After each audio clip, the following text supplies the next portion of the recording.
Well, students, Abdul Qayyum Qureshi, lecturer commerce at your disposal.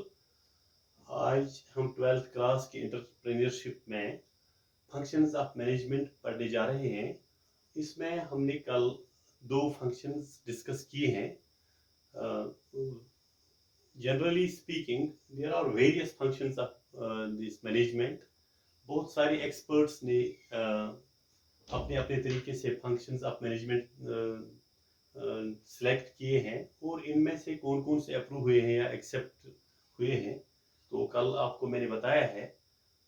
और इनमें से जो 5 सिलेक्ट हुई हैं इंडिया में या वर्ल्ड वाइड, जो 5 फंक्शन ज़्यादातर चलती हैं उनमें प्लानिंग, ऑर्गेनाइजिंग, स्टाफिंग, डायरेक्टिंग और कंट्रोलिंग। प्लानिंग और ऑर्गेनाइजिंग को कल हमने डिस्कस किया है। आज हम स्टाफिंग पर नज़र डालेंगे, उसके बाद डायरेक्टिंग और फिर कंट्रोलिंग। इन 3 फंक्शंस को हम समझने की कोशिश करेंगे आज। फिलहाल तीसरी फंक्शन जो है यहाँ पे, दैट इज स्टाफिंग।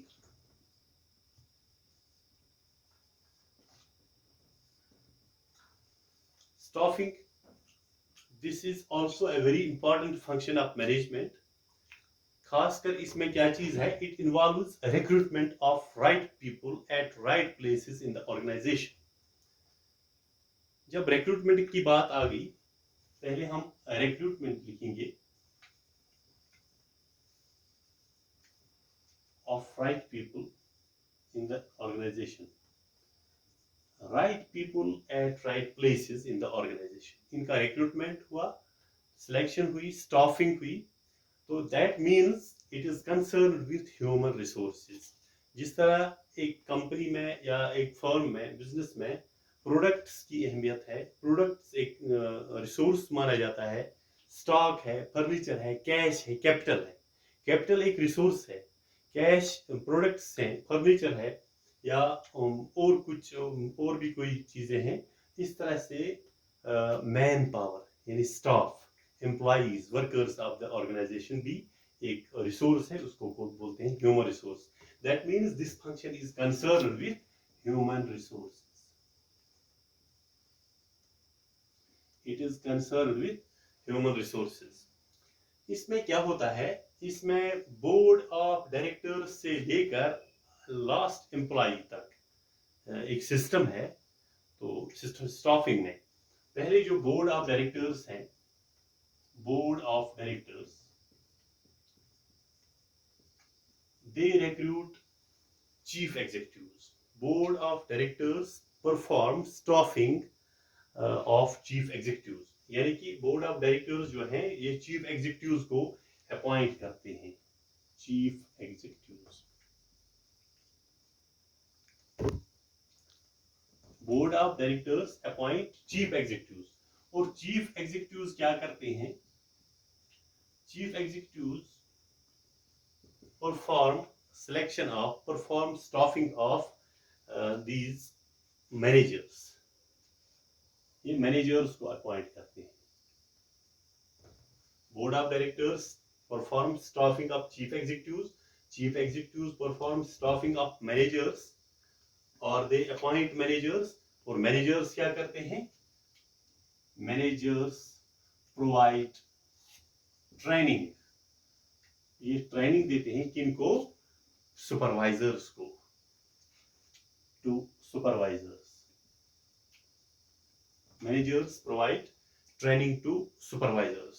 और सुपरवाइजर्स क्या करते हैं, सुपरवाइजर्स सिलेक्शन और ट्रेनिंग करते हैं वर्कर्स की। सुपरवाइजर्स इनका काम क्या है, सिलेक्शन और ट्रेनिंग किनकी, वर्कर्स की। यानी कि बोर्ड ऑफ डायरेक्टर्स से चीफ एग्जीक्यूटिव्स रिक्रूट हुए, चीफ एग्जीक्यूटिव्स रिक्रूट करते हैं मैनेजर्स को, मैनेजर्स प्रोवाइड करते हैं ट्रेनिंग सुपरवाइजर्स को, सुपरवाइजर्स सिलेक्शन भी करते हैं और ट्रेनिंग भी देते हैं, वर्कर्स को तैयार करते हैं to achieve the organisational goals. और उसके बाद स्टाफिंग में और भी कुछ चीजें हैं। It consists of some important things, that is man power planning. Staffing जो है It consists of the following. Number 1, manpower planning.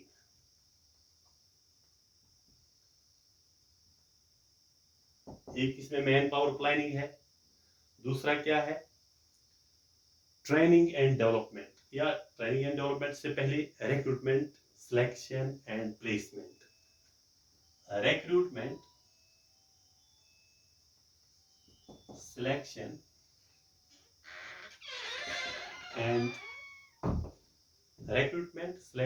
And उसके बाद प्लेसमेंट. पहले रिक्रूट किया जाता है वर्कर्स को, फिर उनको रिक्रूटमेंट के बाद सिलेक्शन की जाती है किस ब्रांच के लिए, किस डिपार्टमेंट के लिए कौन सा एम्प्लॉय है, और फिर प्लेसमेंट कहाँ भेजा जाता है उसको. उसके बाद ट्रेनिंग एंड डेवलपमेंट. ट्रेनिंग जब दी गई तो फिर डेवलपमेंट आ ही जाती है. उसके बाद नंबर 4, ट्रांसफर्स एंड प्रमोशंस. ये इंपॉर्टेंट थिंग्स हैं जो इसमें इंक्लूड होते हैं. Transfers and promotions. और भी कुछ चीजें हैं, फॉर एग्जांपल एम्प्लॉइज सैलरी है, सैलरी और रेम्यूनरेशन. ये एम्प्लॉइज सैलरी भी इसमें आती है स्टाफिंग में, क्योंकि पहले जब मैन पावर प्लानिंग है, रिक्रूटमेंट हो गई, उसके बाद ट्रेनिंग भी दी गई, डेवलपमेंट हो गई, ट्रांसफर हो गई, प्रमोशंस हो गई, सैलरी तो जरूरी है. द मेन थिंग जिसके लिए वर्कर्स अप्लाई करते हैं एक कंपनी में वो है सैलरी. इसी पे सब कुछ डिपेंड है. उसके बाद एक और फंक्शन है डायरेक्टिंग. जब ये 3 फंक्शंस जो है प्लानिंग, ऑर्गेनाइजिंग, फिर स्टाफिंग, उसके बाद क्या आता है? डायरेक्टिंग. अब ऑर्डर्स हैं. Directing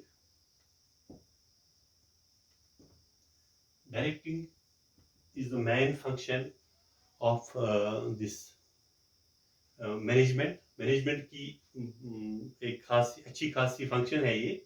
It is even the part of management which activates the workers, which activates the members of the organization to work. They activate करती है, activates the members to work.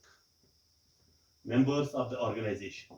उनको क्या, इनको तैयार करती है ये फंक्शन. इस फंक्शन के जरिए सभी मेंबर्स जो हैं, जब डायरेक्शंस आती हैं उनके लिए कि काम करना है भाई, तो काम के लिए सभी एम्प्लॉय, सभी वर्कर्स खड़े हो जाते हैं और काम हो जाता है ऑटोमेटिकली.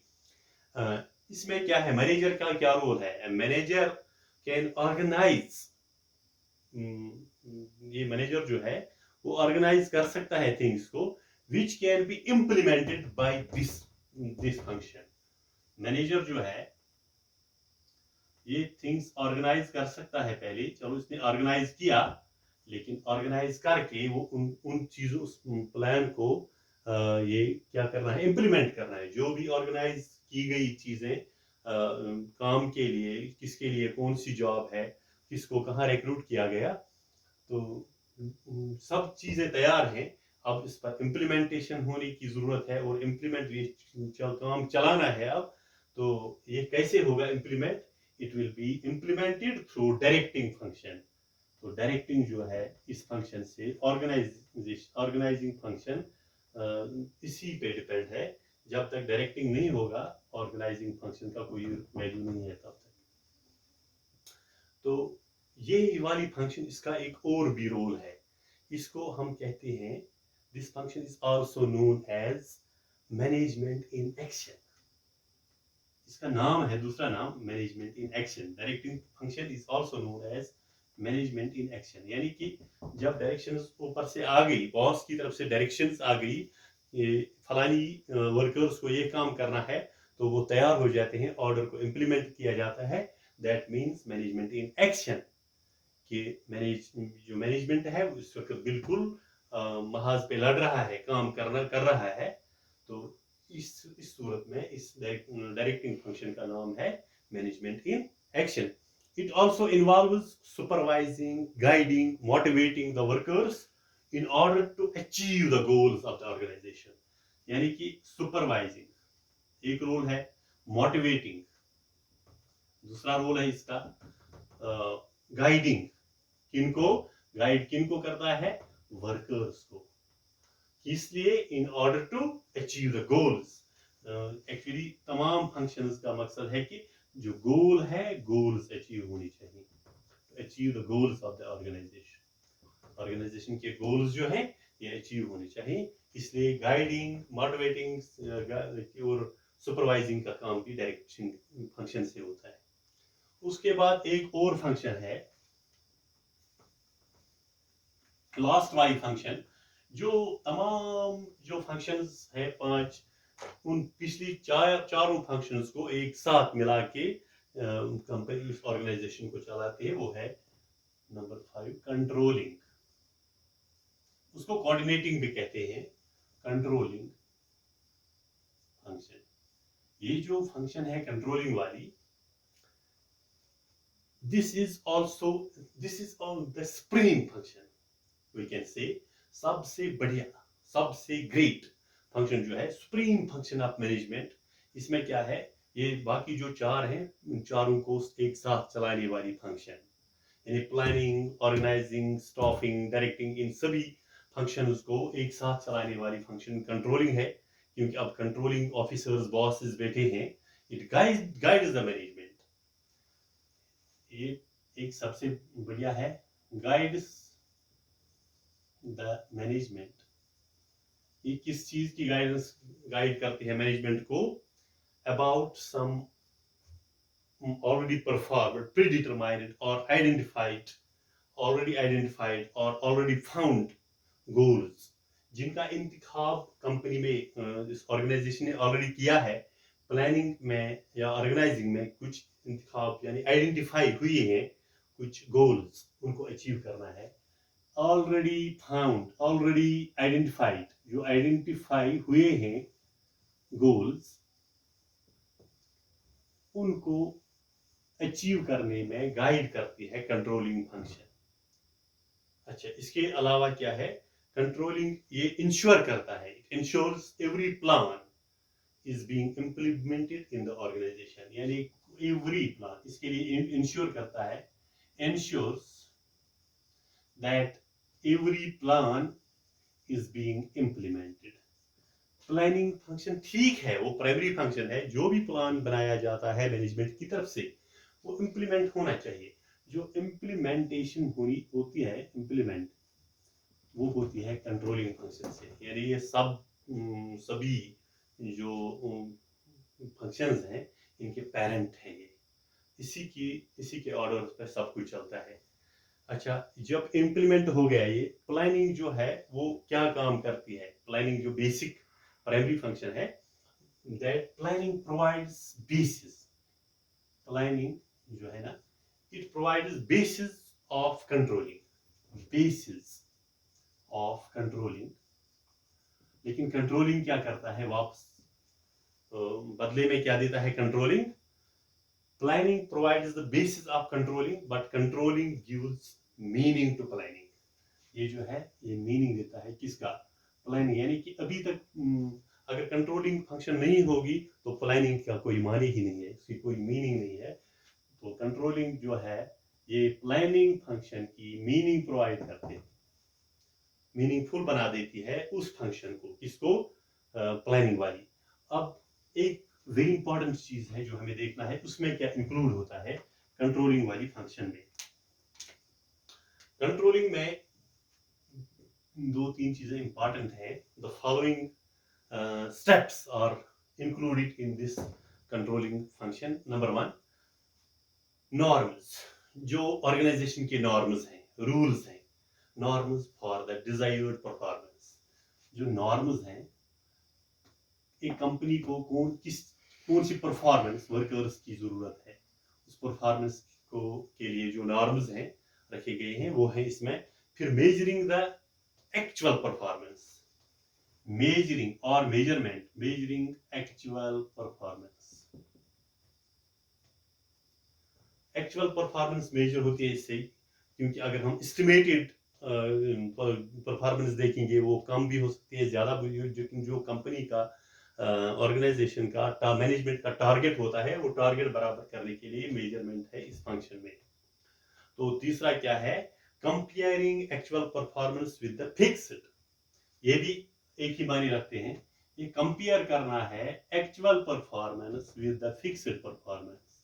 जो परफॉर्मेंस दी गई होती है उसके साथ कंपेयर कर, उससे कम है या ज्यादा है।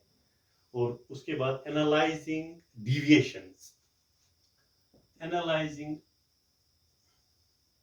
डिविएशंस, डिविएशंस किस चीज की? To fix responsibility, to fix किसको कौन सी रिस्पॉन्सिबिलिटी दी जाए उसकी एनालाइजिंग करनी है। ये मैनेजमेंट का काम है, लेकिन उसमें हेल्प करते हैं कंट्रोलिंग फंक्शन।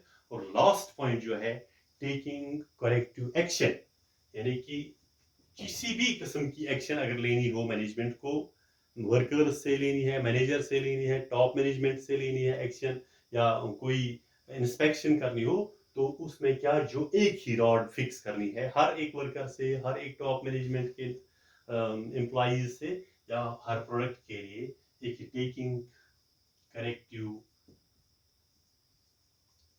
एक्शन। तो ये हो गई आज हमारी ये 5 फंक्शंस, इसका एंड हो गया। तो ये क्वेश्चन मुझे लगता है बिल्कुल फिट हो गया, आपने इसको समझ लिया होगा। तो कल हम दूसरे टॉपिक पे नजर डालेंगे, उस दूसरा लेक्चर होगा हमारा, नेक्स्ट टॉपिक होगा कल। आज जो प्लानिंग की फंक्शंस है ये कंप्लीट हो गई। थैंक्स।